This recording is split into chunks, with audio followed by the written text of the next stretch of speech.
Salut les copains, bienvenue dans cette nouvelle vidéo. Alors aujourd'hui, on va faire un petit tuto peinture sur ce personnage Free Folk, ce pillard de la faction du peuple libre pour le jeu A Song of Ice and Fire. Alors je suis un petit peu désolé, ça va être un tuto assez rapide, assez concis. Il n'y a pas la petite introduction habituelle, tout ça, je mets pas ma tronche à l'écran. Aujourd'hui, je suis bien malade, je me tape une bonne petite grippe. Donc du coup, voilà, je fais un tuto assez simple, assez rapide, parce que je voulais pas passer une semaine sans faire de tuto, mais du coup, ça va être quelque chose d'un petit peu plus rapide que d'habitude. Alors, ici, j'ai préparé tout au fond par là l'ensemble des peintures qu'on va utiliser. Donc je vais faire un petit dézoom comme ça, hop, je vais même enlever ça, voilà. Donc là, en fait, je me suis fait mon process de peinture, et comme on le voit, on va utiliser beaucoup de speed paint, parce que l'objectif, c'est d'avoir vraiment du tabletop, et du tabletop comme ça, l'objectif, c'est de faire ça à peu près en une demi-heure, ça serait pas mal. Donc voilà, donc ça, à distance de jeu, comme ça, bah, c'est largement suffisant. Moi, je le trouve vraiment, je suis assez content du schéma de couleur en plus, mais vous allez voir, c'est quelque chose de vraiment simple à faire. Il n'y a pas de technique particulièrement complexe. Donc, c'est parti. Hop, donc là on va refaire bah, le focus sur la figurine en elle-même, évidemment. Hop, on va peut-être se mettre plutôt comme ça, hop, voilà. Et donc c'est parti. Donc là, les premières étapes, elles se font à l'aérographe pour le coup, parce qu'on va faire, vu qu'on va jouer sur des speed paint, on va essayer de renforcer le travail de la speed paint, et pour ça, eh bien, on va faire un pré-ombrage assez poussé.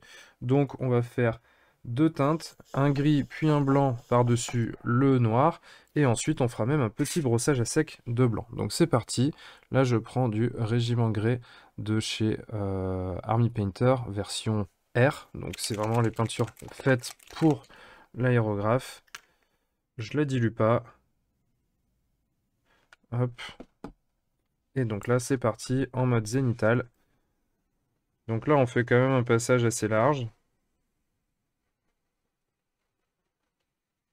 parce que l'idée en fait c'est qu'il reste assez peu de noir, que le noir ça soit vraiment les ombres les plus fortes, parce que sinon la speed paint ne fera pas du tout son effet. Il faut quand même une couche de base, une sous-couche qui soit assez claire.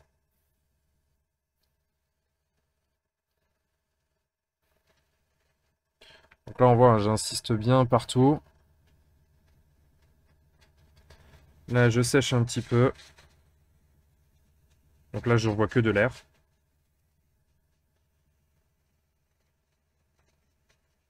Et puis là je renvoie un peu de peinture.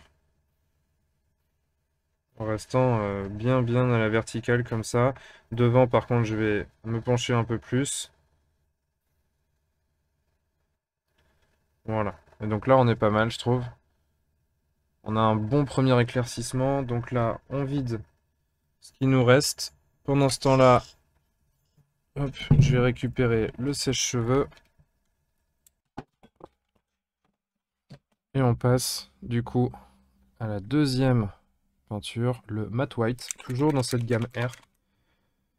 Et on va faire un deuxième passage par-dessus ce gris en réduisant un petit peu. Et donc là, l'objectif, c'est à nouveau d'éclaircir. Donc on va bien éliminer le gris, on attend bien qu'il y ait du blanc qui sorte, voilà. Et ensuite, là, on va vraiment attaquer par le dessus.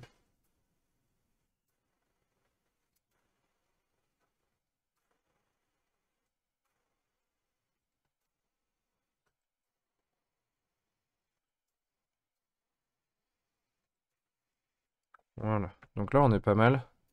Je vais en rajouter une petite couche là sur le dessus. Vraiment sur la partie supérieure de la figurine. Et comme ça, on a bien un gradient qui se forme. Je vais en rajouter un petit peu ici aussi, là, parce que je veux que ça soit bien pétant à cet endroit-là. Voilà. Donc là, quand on est par-dessous, on a vraiment jusqu'au noir, ça passe par du gris, et ça monte jusqu'au blanc. Alors, là, ce que je vais faire, pour renforcer encore un petit peu l'effet de la contraste, enfin de la speed paint en l'occurrence, c'est je vais faire un petit brossage à sec de blanc. C'est juste, ce sera un brossage assez léger, quand même très léger. Et l'objectif ici, ça va simplement être de rehausser les arêtes, les tout petits volumes, tout ça. Donc là, Hop, là je vais prendre un pinceau de brossage, comme ça. Donc là, en l'occurrence, c'est des nouveaux pinceaux que j'ai eu de la part de Da Vinci. À la limite, si ça vous intéresse que je fasse un retour sur ces pinceaux, bah dites-le moi dans les commentaires. Alors, ici, du matte white de chez Army Painter. Hop, on n'en sort pas des masses, ça sert à rien, là, de toute façon, ça sera vraiment très léger. Donc là, on est vraiment sur du brossage à sec, donc on prend un petit peu de peinture qu'on va très fortement décharger sur du papier. Là, ça me semble pas mal.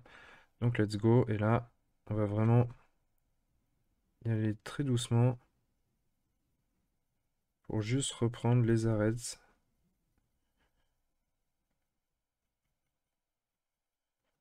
Je vais peut-être même aller un petit peu fort là sur la sous-couche blanche précédente, mais c'est pas grave.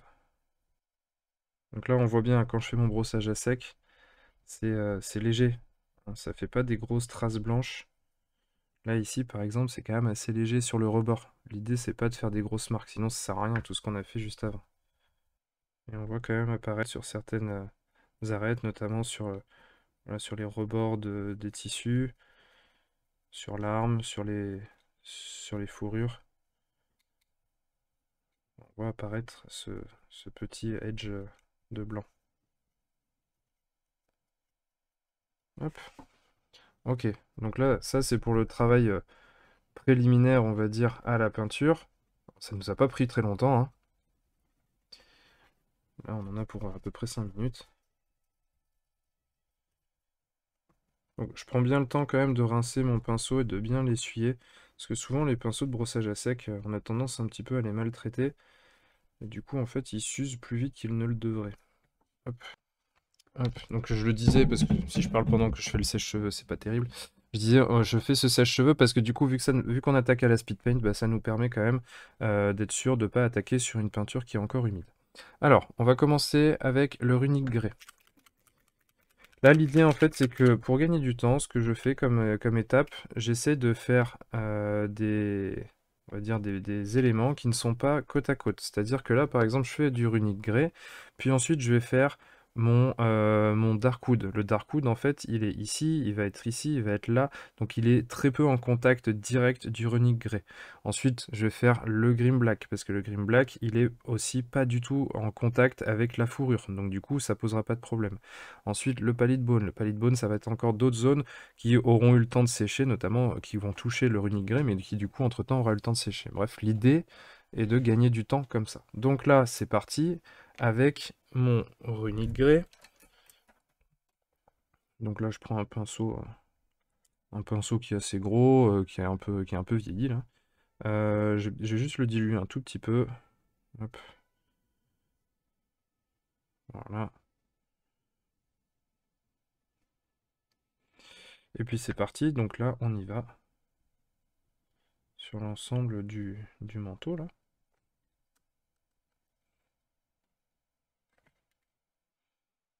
Alors là, la petite astuce, en fait, on sait que quand on peint avec de la contraste ou de la speed paint, bah, il faut éviter de déborder, parce que si on déborde, bah, du coup, ça veut dire qu'on va tacher avec une couleur qui n'est pas la bonne, et puis derrière, ça va ressortir par transparence au travers des couleurs d'après.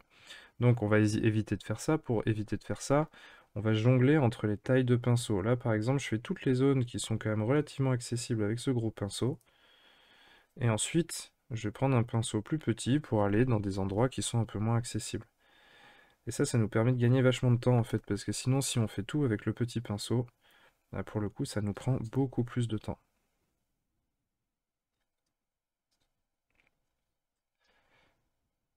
Donc là par exemple, voilà, je vais pas y aller, la zone est trop petite, donc je change, je prends un pinceau plus petit, et j'y vais avec ce pinceau. Comme ça, je ne déborde pas, mais j'ai pas non plus perdu du temps en faisant toute la zone avec ce tout petit pinceau.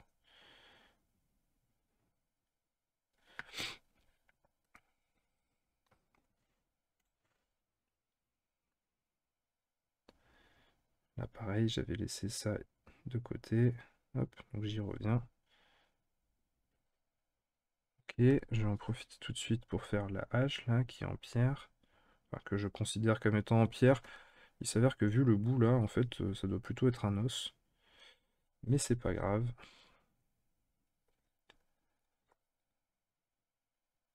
Ça fera très très bien l'affaire. Puis on est dans un univers où il y a des dragons, alors je vois pas pourquoi il n'y aurait pas des créatures avec des os en forme, enfin, en pierre.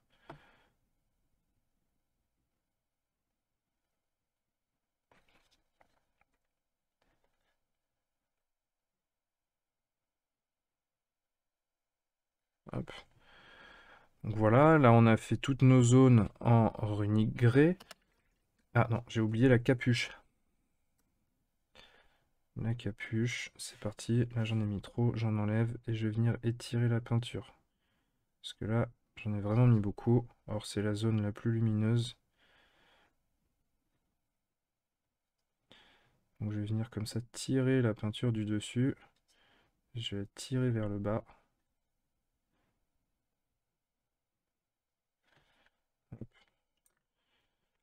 Et là sur le bas, je sens que ça s'accumule un peu trop. Donc j'essuie mon pinceau et hop, je viens l'enlever.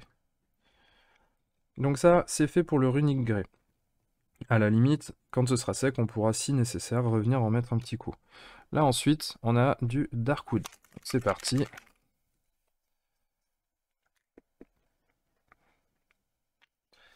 Le Darkwood, on va l'utiliser pour plusieurs choses. Alors, déjà, on va l'utiliser pour faire la fourrure. Alors, pareil, je vais le diluer un tout petit peu parce qu'il est quand même assez puissant. Hop. On va l'utiliser pour faire la fourrure ici.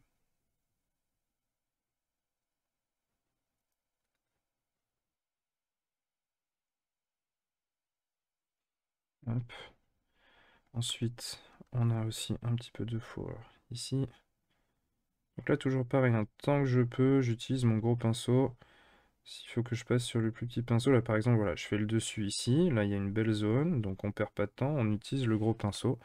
Par contre, maintenant, en effet, la zone est plus petite, donc je passe sur le pinceau plus petit. Et je viens attaquer ici. Là, je viens prendre la petite zone que j'avais pas pu atteindre. Là aussi. Et puis le tour ici. Hop. Je vais aussi faire la barbe de la même manière. Donc là, je prends tout l'intérieur. Avec sa petite moustache. Hop. De toute façon, ici, je viendrai redéfinir le visage dans un second temps. C'est la seule chose, d'ailleurs, c'est vrai que je les ai pas préparés, mais c'est la seule zone où je ne vais pas utiliser de speed paint, ni de contraste. Parce que j'aime pas du tout faire la peau avec speed paint contraste. Je trouve que ça manque cruellement de profondeur, de saturation, un peu de tout en fait. Donc là, c'est fait pour ici. Ensuite, notre green black.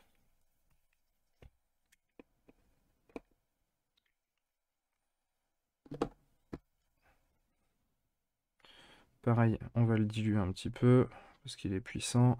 Hop.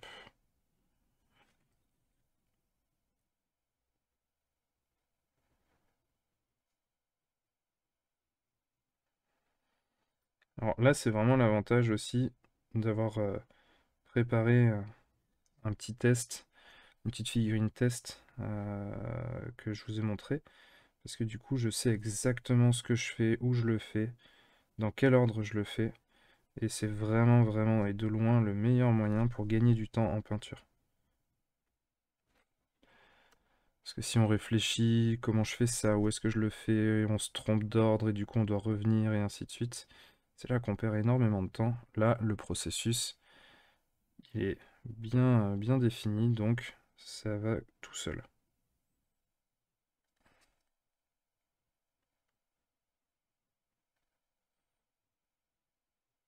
Là, on n'est pas sur de la figurine de concours ou quoi que ce soit. Alors là, j'ai débordé, donc je vais venir l'enlever un petit peu. Hop. On n'est pas sur de la figurine de concours ou quoi, donc en fait, on n'a pas cette recherche. En fait, là, on peut se permettre de définir un process, de le suivre de A à Z. Ok, donc là, maintenant, on a fait pour le noir, c'est ok. Maintenant, on va faire le palette bone. Donc, le palette bone, c'est un petit peu là, quasiment tout ce qui nous reste de blanc, à l'exception des cuirs. c'est une couleur que j'utilise beaucoup, le Pallid Bone, j'en ai bientôt plus.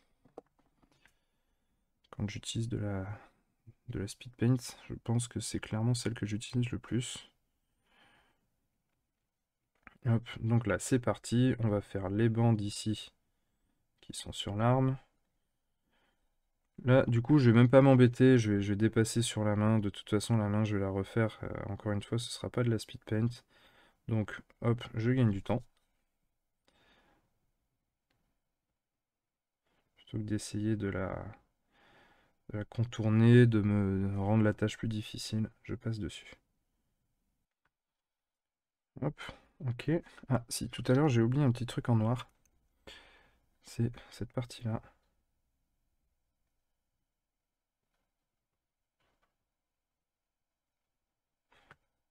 Et la même qu'il a dans le dos. Ok. Et ensuite, on va passer au cuir. Donc là, on va faire la ceinture. Là, l'avantage de ce cuir du Harden Leather, là, c'est qu'il est quand même très saturé. Et pour le coup, on est sur des couleurs qui sont pas hyper saturées depuis le début, donc c'est intéressant, ça va nous apporter quand même un petit peu de contraste.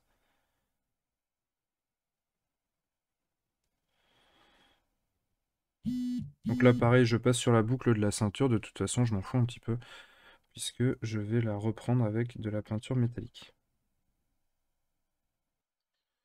Hop, ok. Donc là, du coup, on a toutes nos bases qui sont posées. On n'est déjà pas hyper loin du rendu final. Donc là, pendant que le reste sèche, on va peindre la peau. Donc la peau, hop, on va faire une base de marron orangé.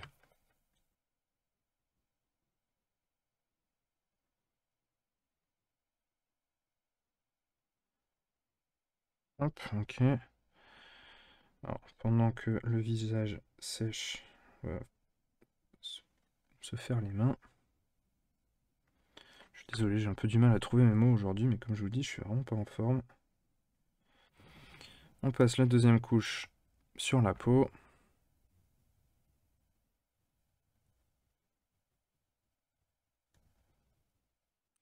Pendant que la peau sèche, bah du coup, on va se faire notre éclaircie avec du bone white sur tous les éléments qui ont été peints en Pallid Bone. Alors, hop. Donc là, du coup, bah, on va commencer par exemple avec le pantalon. Donc là, on va lui faire les lumières sur les plis du tissu.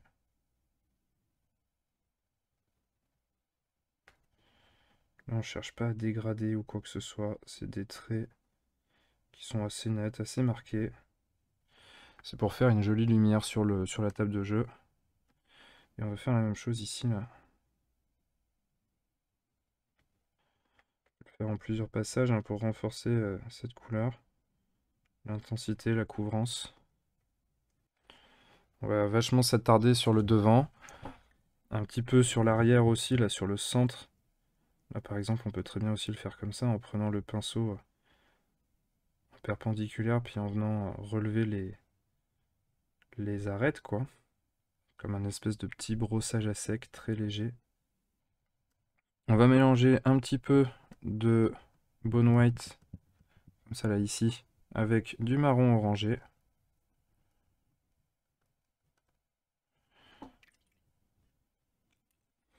Ça va nous faire notre lumière sur les cuirs.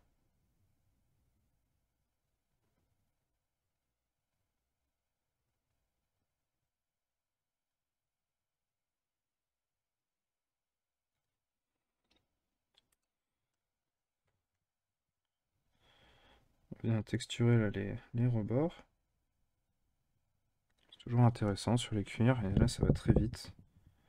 On fait des tout petits tapotis comme ça. On va utiliser cette même couleur pour faire la première lumière sur la peau.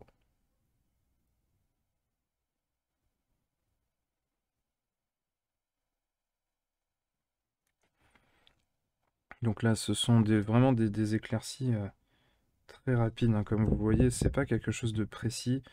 C'est une peinture d'intention un peu. Hop. On se dit, ok, là, il y a un volume, il y a une lumière, paf, je mets une lumière. Là aussi, je mets une lumière. Et paf, paf, paf, voilà, j'ai fait tous les doigts. C'est vraiment des coups qui sont assez francs. L'idée, c'est pas d'avoir le nez sur la figurine. L'idée, c'est qu'il faut en peindre beaucoup. J'ai oublié la lèvre. Hop. Puis ensuite, on va venir au bone white pur. Venir faire les spots sur la peau.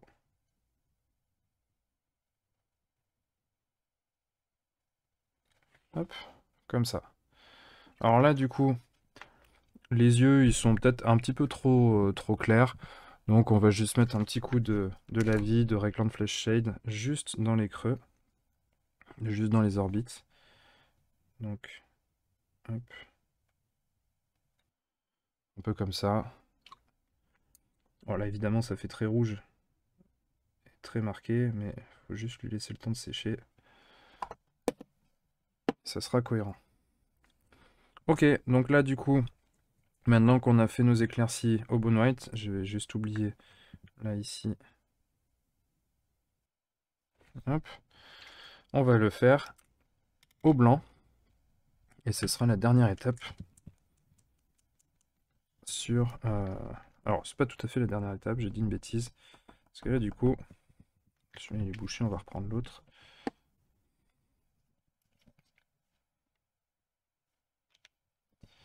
J'ai oublié une petite étape intermédiaire qui est de mélanger un peu de Wildwood avec du Bone White. Hop, pour faire un marron comme ça, un peu plus clair, un peu plus grisâtre.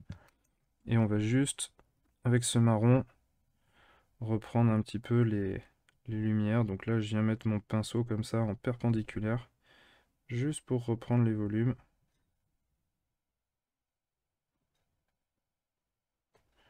Sur les zones qu'on a traitées en Wildwood. Là, par exemple, sur la jambe, je viens juste traiter la partie avant pour donner cet effet de volume. Je viens pas sur les côtés. Ok. Donc là, il nous reste le blanc. Donc le blanc, par contre, on va bien le diluer. Et on va l'utiliser plus un peu comme un glacis. Donc voilà, c'est un peu comme ça. Donc c'est une couche qui est quand même assez... qui marque, mais qui est assez fine, assez translucide. Hop. Et là, en fait, on va faire nos volumes avec ça.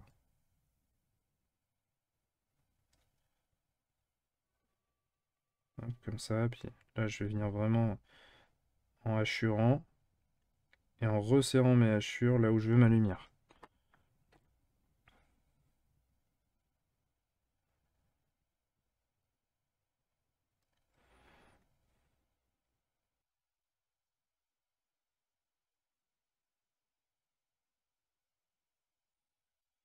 Donc là, sur cette phase-là, en fait, au plus on va étendre notre zone de blanc, au plus notre tissu va ressortir blanc.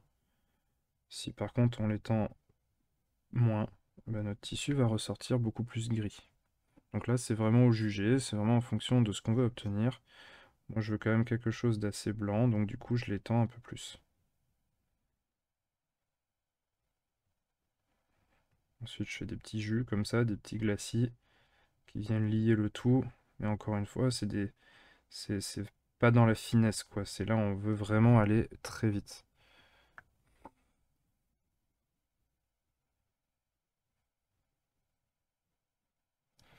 J'en fais un petit peu sur le noir aussi. Là, pour le coup, je vais rester plus restreint pour que ça reste noir.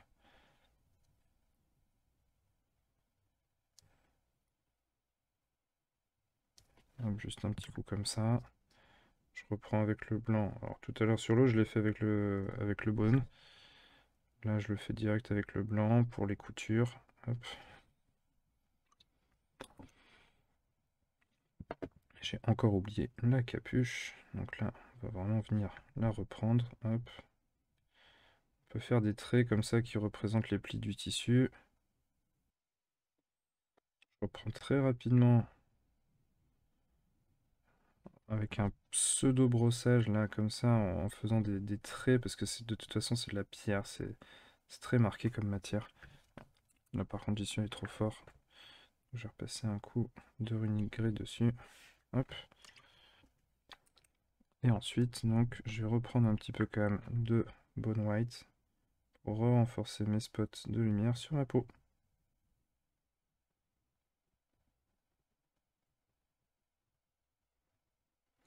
Hop. Et voilà. Une fois qu'on en est là, eh ben, il ne nous reste plus qu'à faire le socle. Donc, pour le socle, je fais avec du Darkstone comme couche de base.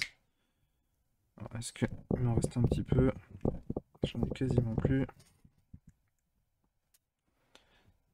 Allez, ça suffira pour le socle. Donc là, je prends un pinceau encore plus gros, encore plus vieux. Hop.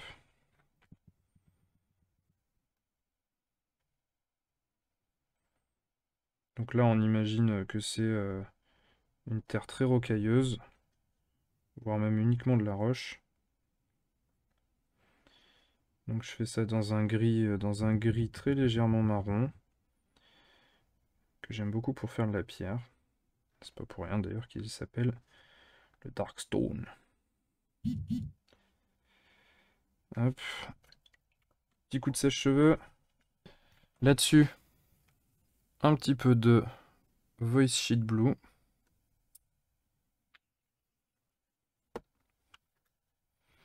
Alors on peut en prendre un peu, le mélanger comme ça à notre Darkstone, commencer à faire des éclaircies qui sont très aléatoires, qui sont très larges.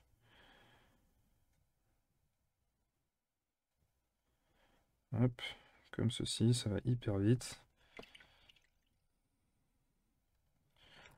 Ensuite, le Voice Sheet Blue pur. Là, on va rester à l'intérieur de ces éclaircies. Plus ou moins, hein, vu la tronche du pinceau, on se doute bien qu'on peut déborder un petit peu. L'idée, c'est que la majorité se concentre à l'intérieur de l'éclaircie précédent.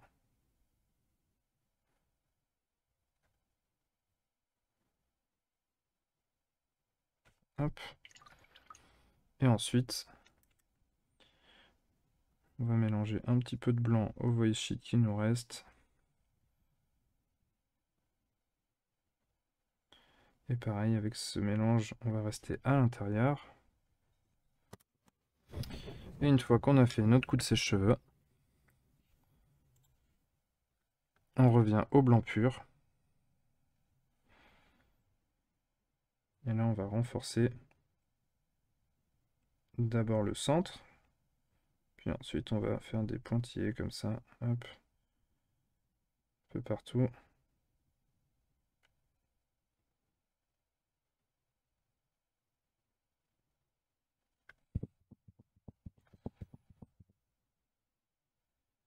Moi, ça me dérange pas là, si c'est un peu pâteux, si c'est un peu épais. Parce que de toute façon, c'est de la neige, il y a quand même une sorte d'épaisseur hein, qui doit se faire.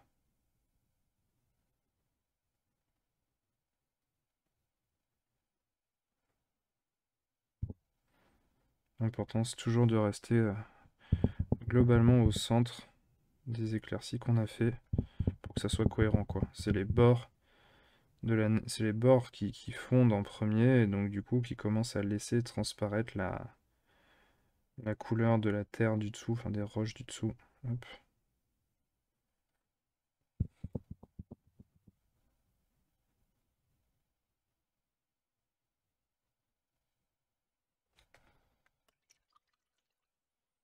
Donc voilà. Et puis maintenant, eh bien, on finit avec un petit contour du socle en noir. Abaddon Black. Pour mes contours de socle, j'aime bien utiliser ce Abaddon Black. Je trouve que c'est celui qui est le le plus agréable à utiliser. Il est bien couvrant, il est pas trop brillant, il est bien noir surtout. Il est bien noir et ça j'apprécie beaucoup. Donc là, hop. Le seul défaut étant le pot Games, comme par hasard, j'en suis foutu partout. Donc là du coup, hop. Hop. Et voilà, notre petit Free Folk est terminé. Donc là, on est quand même très proche de celui qu'on avait déjà fait. Alors, en effet, la seule chose, je viens de constater que je n'avais pas faite, c'est la boucle de la ceinture, mais là, c'est très simple. Je prends un petit peu de lead belcher, et je viens simplement le poser comme ça, sans déborder, sur la boucle. On passe à la conclusion dans la lightbox, comme d'habitude. Et donc voilà les copains, c'est fini pour cette vidéo. Alors j'espère que ce petit tuto vous aura plu. Là on est voilà, sur de la figurine de jeu, sur de la figurine vraiment tabletop. L'objectif c'est simplement de peindre le truc suffisamment vite. Là j'ai pas vraiment regardé, il me semble que j'ai dû le peindre en 40 minutes en comptant le fait de le filmer et le fait de le faire en unitaire. À mon avis, quand on fait vraiment peinture à la chaîne, qu'on fait toute l'unité en même temps, je pense qu'on peut largement descendre en une demi-heure, voire moins. Donc voilà, ça permet quand même d'avoir quelque chose de très sympa sur le champ de bataille, de très rapide à faire. Donc voilà, j'espère que la vidéo, encore une fois, vous aura plu. Si c'est le cas, n'hésitez pas à lâcher un petit like et à la partager. Si vous avez des potes, par exemple, qui se mettent à Song of Ice and Fire, et plus spécifiquement au Free Folk, eh ben, ça peut peut-être les intéresser. Donc voilà, n'hésitez surtout pas à vous abonner à la chaîne également pour ne pas louper les prochaines vidéos. Et vous pouvez toujours télécharger le petit guide du débutant sur le blog apprendre la peinture sur figurine.com. En plus de ça, ça vous inscrit à la newsletter. Et pour ceux qui n'y sont pas encore inscrits, parce que ceux qui sont inscrits le savent déjà, il y a une nouvelle formation qui va bientôt débarquer. Une formation qui est en partenariat avec Girio, pour ceux qui ne le connaissent pas, Studio de la Vida. Et donc du coup, voilà, ça promet de bien dépoter. Il nous a fait un truc vraiment aux petits oignons, donc voilà, j'espère que ça vous intéressera tout ça. Ça devrait arriver d'ici pas très très longtemps, donc soyez connectés sur la newsletter. Ah oui, et petit truc que j'ai oublié de vous dire, ce week-end, pour fêter les 2 ans de la chaîne Twitch Entre Jeux Studio, on va faire un live de 24 heures non-stop. Ça commence vendredi à 15 h, ça se termine le samedi à 15 h. Donc j'espère que je vous y verrai nombreux. Moi, personnellement, j'y serai, notamment pour la partie Wargame, mais pas que. Il y aura du jeu de société, il y aura du jeu de cartes, il y aura du livre dont vous êtes le héros, et comme je le disais, donc il y aura du Wargame. Le vendredi à 21 h, il y aura une partie de AOS en 2v2, 2 fois 1000 points. Je serai aux commentaires pour cette partie.